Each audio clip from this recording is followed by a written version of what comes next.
حامدا ومصليا أما بعد.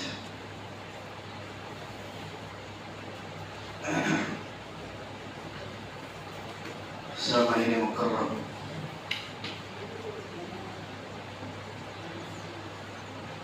اللہ رب العالمین جو ہم سب کے خالق ہیں،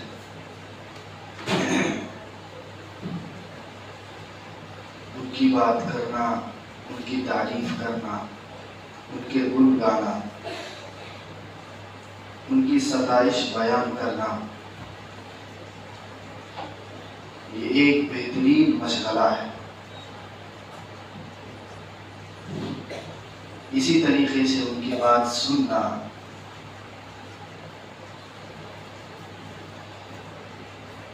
ان کی تعریف کو اپنے ذہنوں پر راسخ کرنا، بیٹھانا، اپنے قلب و جگر کی رونق بنانا، اس سے بڑا کام دنیا کا کوئی نہیں ہو سکتا۔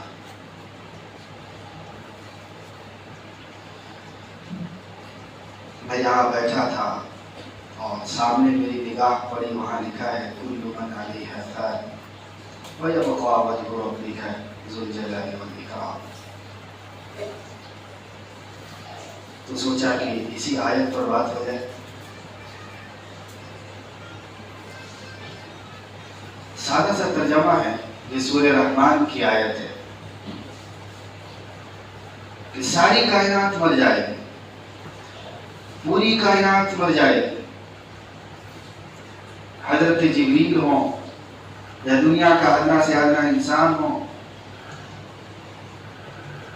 بڑا طاقتور انسان ہو، جوہر رکھنے والا انسان ہو، ایسا انسان ہو کہ جس کو جو ہے دنیا اپنا خدا ماننے پر تیار ہو جائے، وقت کا فرعون اور بادشاہ ہی کیوں نہ ہو، ماننا ہے وہ مرے گا۔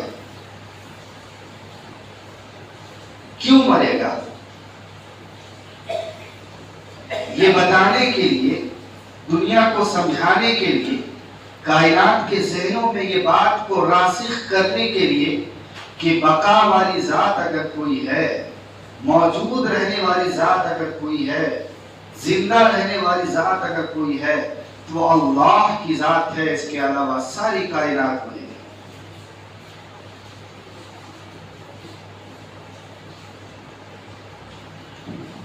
اس لیے میں نے کہا کہ اللہ کی بات کرنا، اللہ کی بات سننا اور اپنے ذہن و دماغوں میں اللہ کو ہی رکھنا، ان کے محبوب کو اپنے نگاہوں کی سرخی اور سرما بنانا اور ان کے ناموں کو اپنے زبانوں کا ترانہ بنانا، یہ بہترین مشغلہ ہے۔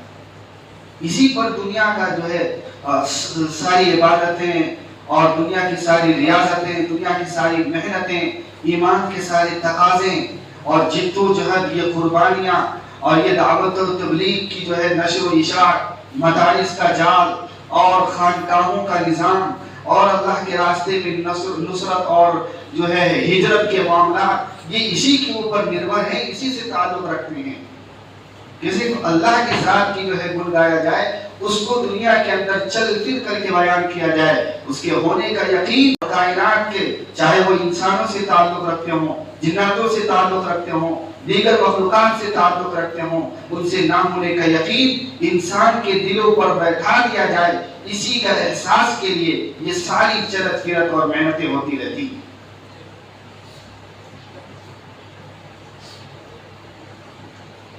تو لوگوں، خالق کی بات کرنے سے بڑا بات کوئی نہیں ہو سکتا۔ خالق ہوتا ہے۔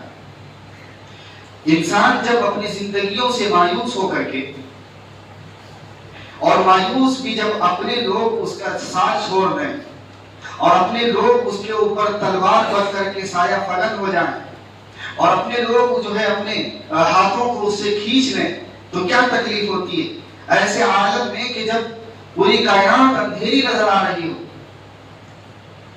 ایسے موقع پر انسان جو ہے خالق کی عبادت کرنا پسند کرتا ہے۔ اگر وہ مسلمان ہے تو اللہ کے سامنے سجدہ ریز ہوگا، اگر وہ کافر ہے تو وہ بھی اپنے ذہن اور اپنے اعتقاد کی بنیاد پر اپنے بھگوان کے سامنے سرخم تسلیم کرے گا۔ عیسائی ہے وہ بھی ایک نظریہ رکھتا ہے خدا کا، وہ اس کے دربار پر جائے گا. تو پوری دنیا خالق کے پیچھے بھاگ رہی ہے اور تلاش کر رہی ہے کہ خالق کون ہے جو سکون دے گا، خالق کون ہے جو چین دے گا، خالق کون ہے جو ہماری زندگی بنائے گا. تو دنیا خالق کے پیچھے ہے، بس تعین میں فرق ہو گیا کہ خالق ہے کون.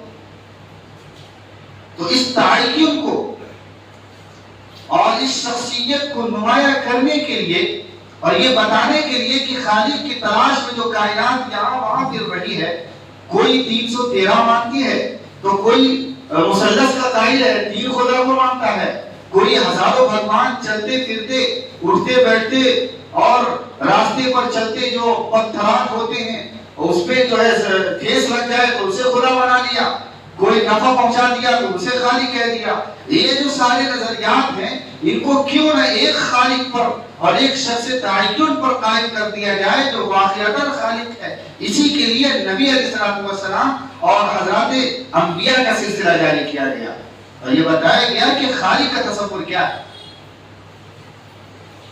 خوش ہو جائیے کہ ہم اور آپ کو جس خالق کا تعارف کرایا گیا وہ حقیقتاً خالق ہے، وہی حقیقتاً مالک ہے، وہی اللہ ہے، وہی رب ہے، وہی حی لا یموت ہے، وہ زندہ کرتا ہے، وہی مارتا ہے، اس کو موت نہیں آ سکتی، وہ نیند سے نہیں سو سکتا، وہ سلاتا جگاتا اس کی ذات ہے. وہ لا الہ الا اللہ کی تفسیر کے اندر ہے، وہ الحمدللہ رب العالمین کی تشریح کے اندر ہے، قل ان کنتم تحبون اللہ کی تفسیر کے اندر ہے، وہی ذات ہے. اللہ لا الہ الا هو الحی القیوم کی جو تشریح ہے یہ اسی کے لیے ہے. یہ چاند ستارے اس کے لیے، یہ کائنات کے نظارے اس کے لیے، یہ دھرتی کے سہوارے اس کے لیے، یہ جنگلات کی وادیاں اس کے لیے، یہ دن رات کے تارے اس کے لیے. یہ ساری چیزیں گواہی دے رہی ہے کہ خالق کون ہے.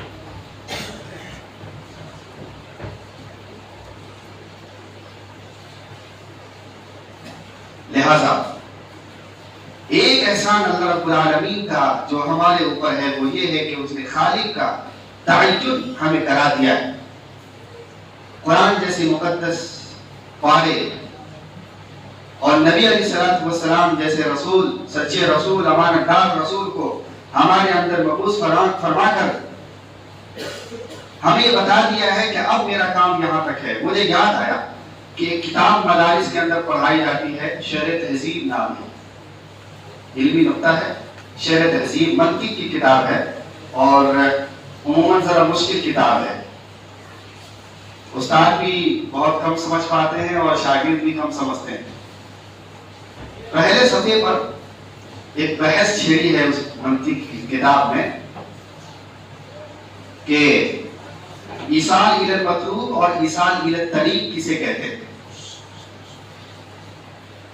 یعنی راستہ بتانا، راستہ کا تعین یہ کیسے کیسے ہوتا ہے. تو ایصال الی المطلوب کہتے ہیں کہ مان لیتے ہیں کہ باپ اپنے بیٹے کی انگلی پکڑ کر کے گھر پہ لا کر کے چھوڑ دے، یا گھر سے بازار جائے اور بازار پہ جو بھی شاپنگ وغیرہ ہوتی ہے کرا کر کے پھر گھر پہ لے کر کے چھوڑ دے. تو بتائیں اس میں بچہ غائب ہونے کا کوئی خطرہ؟ کیونکہ والد کے ہاتھ میں بچے کا جو ہے ہاتھ ہے اور اچھے سے وہ مضبوط اور کڑھائیوں کو پکڑے ہوا ہے، وہ تو گمراہ نہیں ہو سکتا، وہ راستہ بھول نہیں سکتا. لیکن مان لیجئے کہ ایک شخص ہے، وہی بیٹا باپ کی مثال لے لیجئے، بیٹا جو ہے باپ بیٹا کو کہے کہ بازار یا فلاں مسجد ایسے جائیے اور یوں مڑ جائیے اور یوں مڑ جائیے اور پھر سیدھا ہو جائیے، رائٹ سائڈ میں مسجد ہے. تو ایسے ایسے ایسے بتانے میں ہو سکتا کبھی امکان نہیں کہ گمراہ ہو جائے گا، راستہ بھول جائے گا. تو دنیا میں راستے کی صحیح تعین کے لیے دو راستے ہیں، دو پیرائے ہیں. ایک ہے کہ ہاتھ پکڑ کر کے بندے کو وہاں پہنچا دیا جائے، اور دوسرا یہ کہ صرف یوں راستہ بتا دیا جائے. انبیاء علیہ السلام کی جو زندگی ہے اور جو ان کے اصحاب کی زندگی ہے، تو رسول اپنے صحابہ کی ہاتھ پکڑ کر کے جنت تک پہنچاتے ہیں. آپ دیکھے ہوں گے کہ حضرت ابو بکر صدیق اور حضرت عمر فاروق دونوں بازو میں لیتے ہوئے ہیں، تو زندگی کے اندر بھی دونوں ہاتھ کے نیچے تھے اور انتقال فرمانے کے بعد بھی جنت البقیع.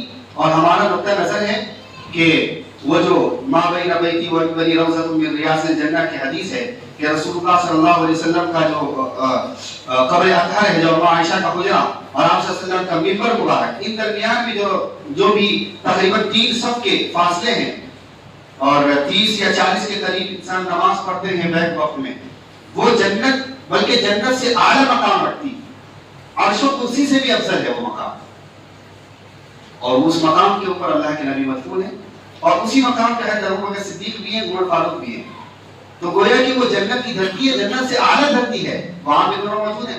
تو زندگی کے اندر اللہ کے نبی نے ان دونوں صحابہ کا، اپنے خلفاء کا ہاتھ پکڑا اور جنت تک پہنچا دیا.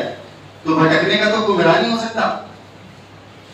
لیکن ایک معاملہ یہ ہے کہ قرآن مقدس ہمیں کہتے ہیں کہ اللہ کا راستہ یہ ہے، یہاں سے چلیں گے تو آپ سیدھے راستے پر چلیں گے. جیسے کہ نبی علیہ السلام کی حدیثیں آپ نے صحابہ کرام کو بڑی اچھی مثال دی کہ بھائی دیکھیں راستہ کا تو تعین ایک سیدھی لکیر پھاڑی اور بازو میں جو ہے 4 لکیریں اس طرف بھی اور 4 لکیریں اس طرف بھی پھاڑی اور کہا کہ یہ جو راستے ہیں یہ شیاطین کے راستے ہیں. سیدھا راستہ صراط مستقیم کا جو ہوتا ہے وہ شریعت کا ہے، اسلام کا راستہ ہے. تو ایک ہوتا ہے سمجھا دینا، بجھا دینا، اور ایک ہوتا ہے اپنے ہاتھوں سے پکڑ کر کے انسان کو منزل مقصود تک پہنچا دینا. دونوں میں فرق ہے. تو انسانوں کی گمراہیاں اسی کے اوپر چکر کاٹ رہی ہے. بس انسان کو اتنا بتایا گیا ہے کہ آپ کو سیدھے راستے پر چلنا ہے.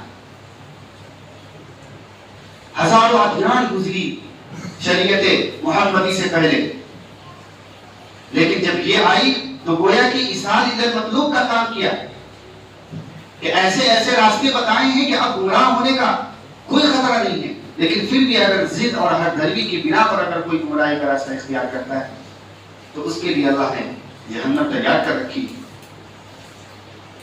لہذا وہاں پر تشریح کرنے والوں نے لکھا ہے کہ اب اگر کوئی یہ کہے کہ مجھے شریعت کا راستہ بتانے کے لیے ایصال الی المطلوب والا راستہ نہیں دیا گیا تو وہ خطا کرتا ہے، غلطی کرتا ہے، کیونکہ یہ قرآن مقدس ایصال الی المطلوب کا راستہ بتاتی ہے، ہاتھ پکڑ کے جنت کا راستہ دکھانے والی کتاب. اب انسان کو بھول جانا چاہیے کہ ہم حضرت عیسیٰ کی زندگی میں حالات کی زندگی گزار رہے ہیں، ہم حضرت موسیٰ کے وقت میں زندگی گزار رہے ہیں، ہمارے پاس مکمل شریعت نہیں ہے، ہمارے پاس جو ہے رہنمائی مکمل نہیں ہے، بلکہ آج کے وقت میں یہ چیزیں اب اللہ رب العالمین نے ختم فرما دیا ہے اس شریعت کے آ جانے کے بعد.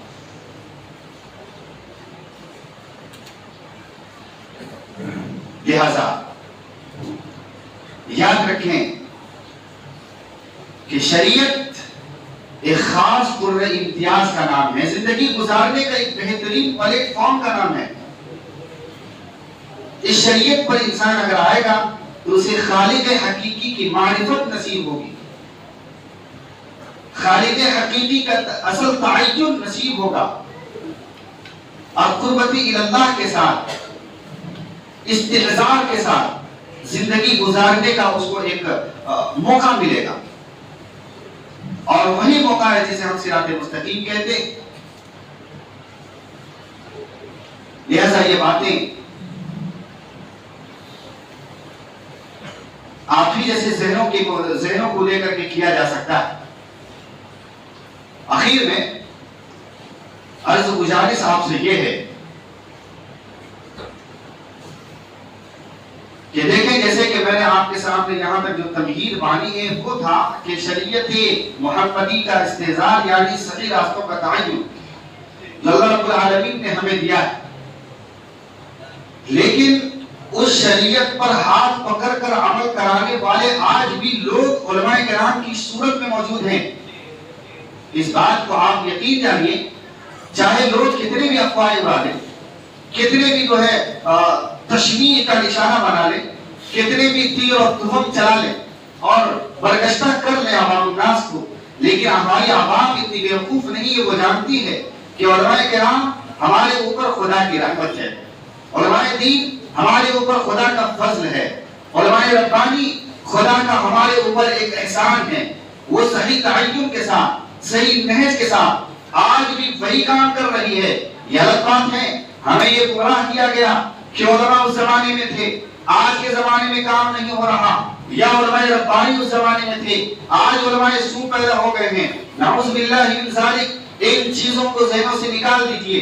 جب تک مدارس کا یہ جال بچھا ہوا ہے، جب تک خانقاہوں کا نظام چل رہا ہے، دعوت و تبلیغ کی بنیادی محنت چلتی جا رہی ہے، ہمیں کسی طرف بھاگنے کی ضرورت نہیں ہے۔ یہ الحمدللہ سایہ رحمت ہے، یہ عاطفت ہے، یہ بلندی درجات ہے، اور مسلمانوں سے خدا کے درمیان جو محبت ہے اس کی اصل بنیاد جڑ یہی ہے کہ جب خدا راضی رہتا ہے تو ان چیزوں کا وجود بھی رہتا ہے، خدا ناراض ہوگا تو یہ چیزیں تہس بحث ہونی ہیں۔ لہٰذا میں رنگے کی چوٹ پر کہتا ہوں کہ آج بھی اللہ ہم سے راضی ہے، آج بھی خدا ہم سے راضی ہے، آج بھی اللہ ہم سے وہی محبت کے ساتھ دیکھتا ہے، ورنہ یہ نظام نہیں ہوتا، یہ ٹوپی کا نظام، یہ کرتوں کا نظام، یہ دعوت و تبلیغ کی محنتیں، یہ مدارس کے جو ہے بلند بلند عمارتیں، علماء کرام کا یوں بہتان مانگتا ہوا سمندر، یہ بتا رہا ہے کہ وقت ایسا نہیں ہے کہ محبت نکل گئی ہے، بلکہ آج بھی ہم سے محبت کرتے ہیں، صحیح راستوں کا تعین آج بھی زندہ ہے۔ لہذا اسی میں چند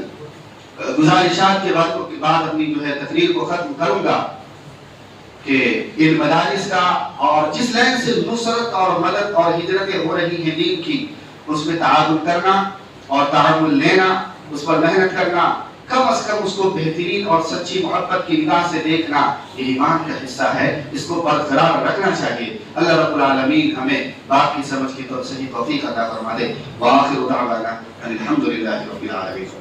سنت پڑھ لیں ہم حضرات۔